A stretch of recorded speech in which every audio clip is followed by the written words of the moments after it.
Hi everyone, it's Gayatri Devi again, and wow, it's been I think about 2 weeks since I published my last video, and a lot has happened. I celebrated a birthday, which is wonderful, and as you can see, there's definitely new energy present in this new cycle. I'm also a little puffed up because of some of the medications that I'm on, and so it actually inspired the video for today, in which I want to share a few things about dealing with body changes and also envisioning and creating the reality that we choose to manifest in our body. And so what's interesting is that through this cancer journey of mine, I've experienced so many changes in my body. I've gone from losing a ton of weight. I think I was probably at least 10 pounds less just maybe a month or two ago. And then all of a sudden, I've been eating more and trying to gain that energy and that weight back. And then again with the meds, I've had this kind of puffiness come up, and I feel like a little chipmunk in some ways. But I also feel like it's kind of an expansion of my energy. So rolling with the punches, so to speak, and not being so attached to the body vessel is important.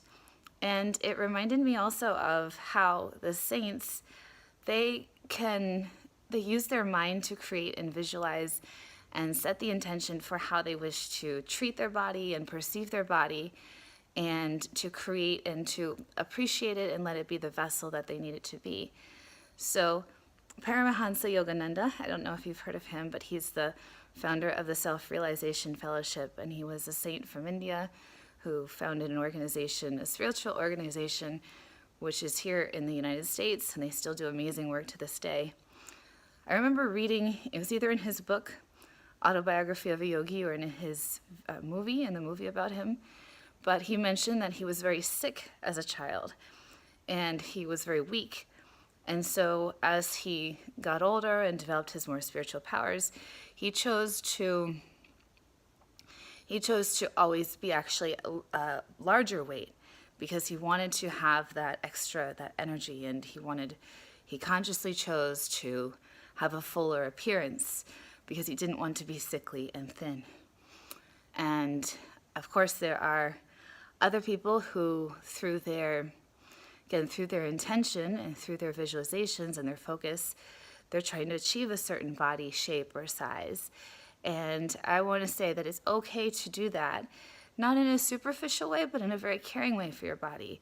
Not that we hate it, but if there's a certain visual or a certain thing that inspires you in a way of love, then that's perfectly fine. So if you want to have a certain type of muscle tone or want to gain or lose some weight to make your body again healthier, that's great. I think there is also, of course, in our culture, so much emphasis on being a certain form.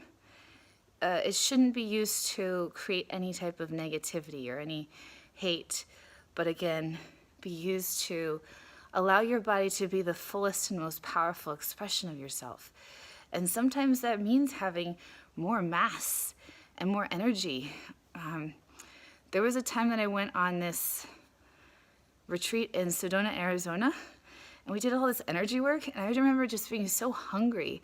I ate a lot, and I gained like maybe 5 or 10 pounds, and I thought, okay, this is supposed to be a retreat in the desert. Shouldn't I lose weight?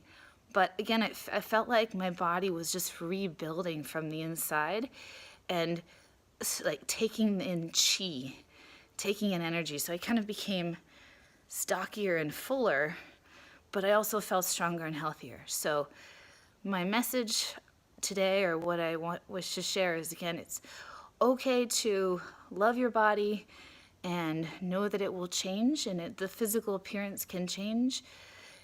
Also, different conditions are going to manifest depending on what you're going through in your body. So continue to love your body, and then remember that we can program and we can visualize and create, of course, in a very loving way, what you wish to manifest, and that your body is a vessel for your soul. So it's always serving very selflessly. It's always doing so much hard work to keep you alive. So give yourself a big hug Thank your body for all the work that it does, all the organs and all the things that we are never conscious of, but all those little things that are taking place in our bodies, again, to keep us going and allow us to experience life on earth on this beautiful day, and celebrate it and enjoy it, enjoy the creative experience. So that's my message for today. Thank you for joining me, and I will see you next time. If you have comments or have topics or questions that you'd like to hear about from me, please leave them in below, leave them in the messages, and I will do my best to make videos and respond to them. Thanks again. See you next time.